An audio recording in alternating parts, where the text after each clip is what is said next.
African Growth Opportunity Act, la loi américaine autorisant les pays africains à exporter des produits de qualité sur toute l'étendue du territoire des États-Unis d'Amérique, a ouvert ses travaux. La secrétaire d'État américaine aux Affaires étrangères, Hillary Clinton, a remercié les délégations africaines pour leur présence et particulièrement la délégation ivoirienne conduite par le Premier ministre Jean-Noël Oussou-Kouadio. Revenant sur la création de l'AGOA, selon elle, il y a 12 ans, les Américains ont cru que c'était de l'imagination, une vue de l'esprit. Mais aujourd'hui, les preuves sont là.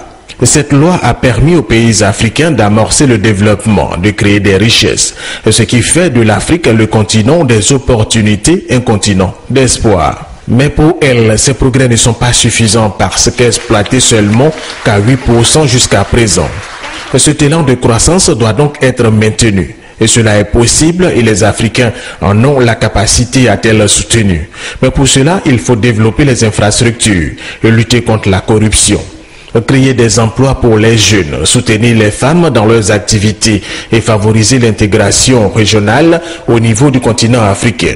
Quel est le sujet de notre forum? Les infrastructures. On en parle souvent. Mes collègues dans votre région, tous ceux qui aimeraient investir en Afrique en parlent.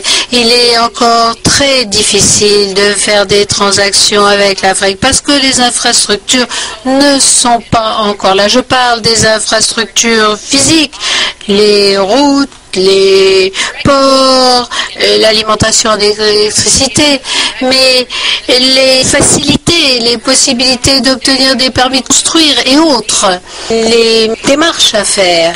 Et il faut faciliter les échanges d'un pays à l'autre. Tout le monde, tous les pays veulent des routes. Bien sûr, nous voulons que le réseau routier s'étende, mais il faut penser aussi à l'infrastructure réglementaire. Le cadre normatif est aussi important que les infrastructures physiques, que le génie civil.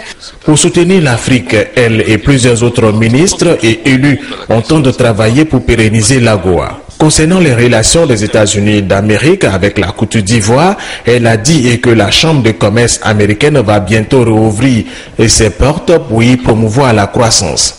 La chambre de commerce fermée à cause de la crise qu'a traversé le pays. Rappelons qu'avant l'intervention d'Hillary Clinton, il y a eu des échanges entre les différents participants sur les objectifs de l'AGOA pour les années à venir. Pour corriger les points faibles, diversifier les produits à exporter, concentrer dans l'ensemble pour l'heure sur le textile.